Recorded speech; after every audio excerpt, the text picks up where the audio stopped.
ركبنا قطر النوم في مصر، وساعتها قلت لكم ان شاء الله هنجرب قطر النوم في اوروبا.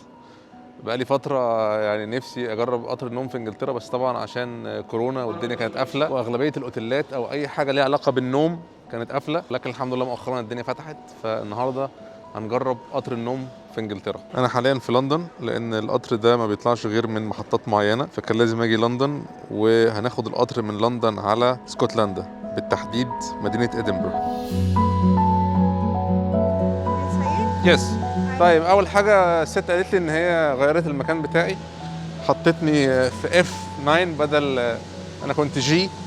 قالت لي عشان كان في عائله مع بعض فما حبيتش تفرقهم، مش مشكله مش مشكله.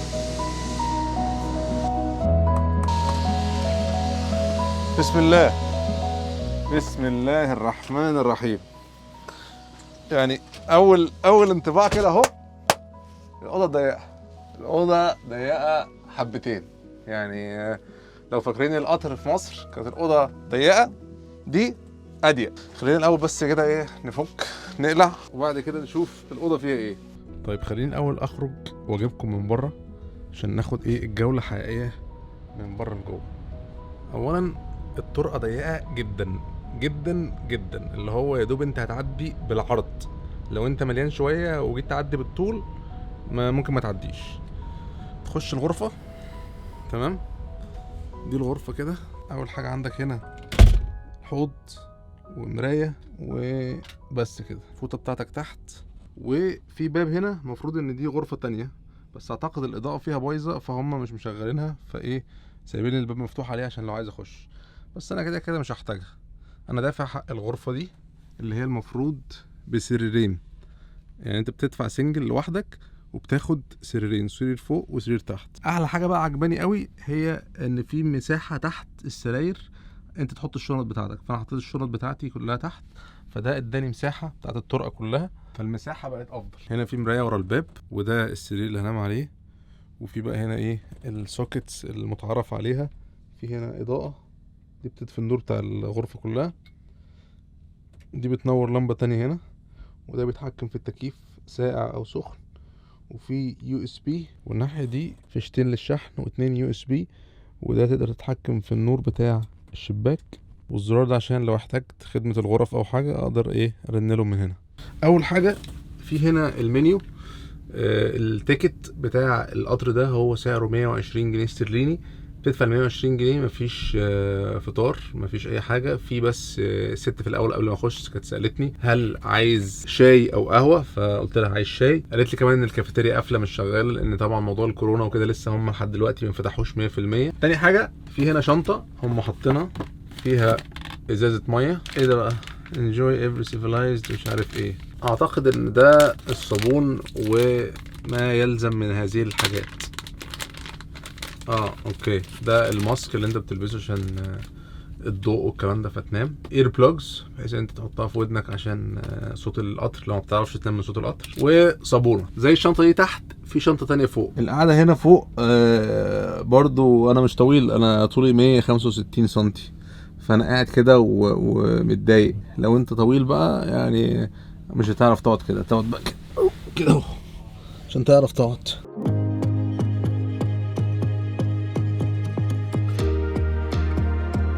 بسم الله، القطر بدأ يتحرك. هو احلى حاجه في القطر ده ان هو بيديك زي ساعه قبل ما القطر يتحرك، تخش تفرش تعمل اللي انت عايزه، وبعد كده القطر بيتحرك. فاحنا اهو بدأنا نتحرك. يعني الاحساس الاولي كويس، يعني لحد دلوقتي هو لسه اهو بيقول يا هادي. شوف بقى لما يجري شويه كده هيحصل ايه.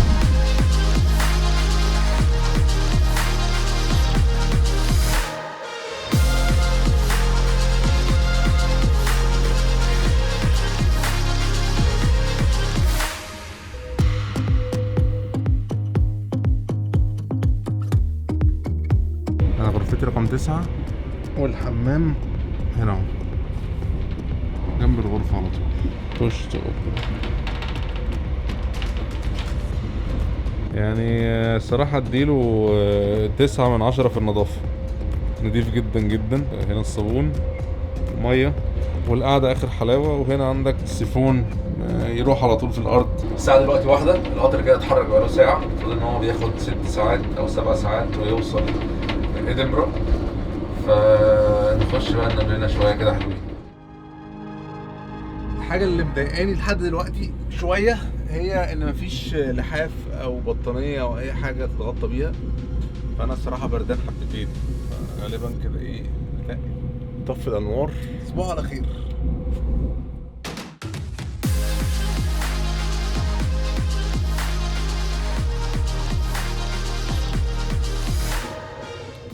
وصباح الخير يا اللي معانا يا اللي معانا.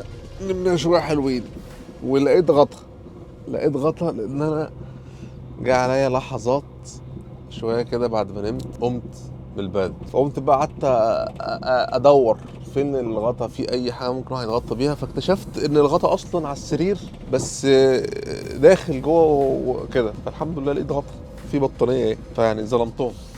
لا النومه كانت حلوه، فاضل ساعه وتلت ان شاء الله ونوصل، فهانت.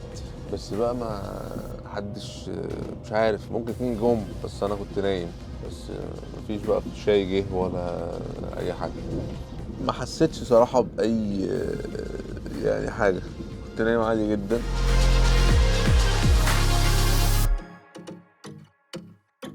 خلونا نفوق ونغير ونجهز نفسنا عشان لما نوصل نبقى جاهزين.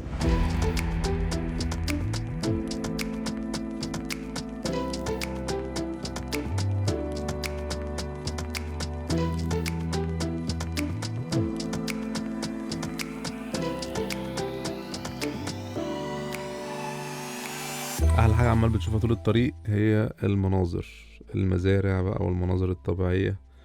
دلوقتي احنا وقفنا شويه كده غالبا في محطه، بس انا اكتشفت حاجه يعني جميله، الا وهي ان في ترابيزه كده بتطلع تتفرد.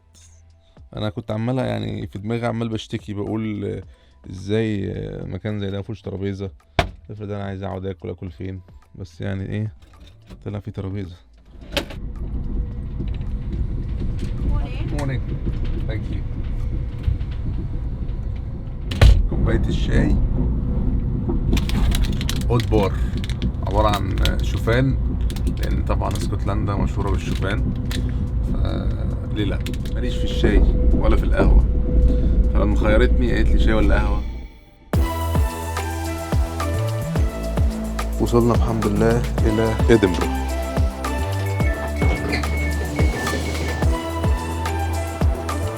الاوتيل اللي انا حاجزه 5 دقايق مشي من هنا، فيلا بينا.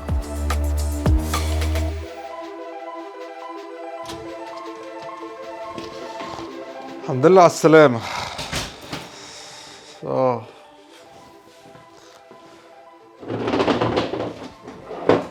وصلنا الى ادنبرا.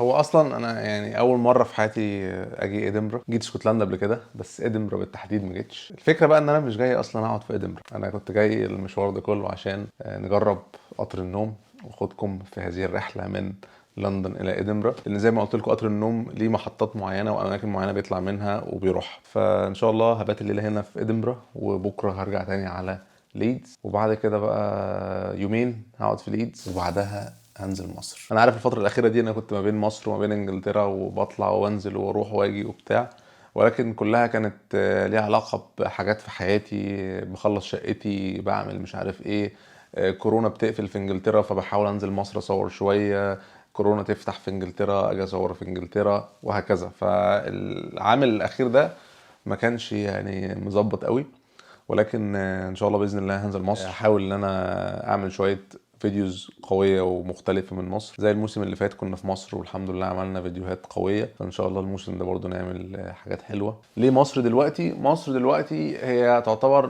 من احسن الدول اللي الواحد ممكن يروح فيها سياحه، حتى لو بعض الدول بدات تفتح لسه ما زالوا مقفلين الدنيا. زي ما انتم شفتوا كده مثلا النهارده في القطر الكافيتيريا قافله، مفيش اصلا كافيتيريا. البلد الوحيده اللي الحمد لله فاتحه دراعاتها ومرحبه بكل حاجه هي مصر. ورب يكون الفيديو ده عجبكم، ولو عجبكم ما تنسوش تعملوا لايك واشتراك في القناه لو انتم مش مشتركين، واشوفكم ان شاء الله الفيديو اللي جاي.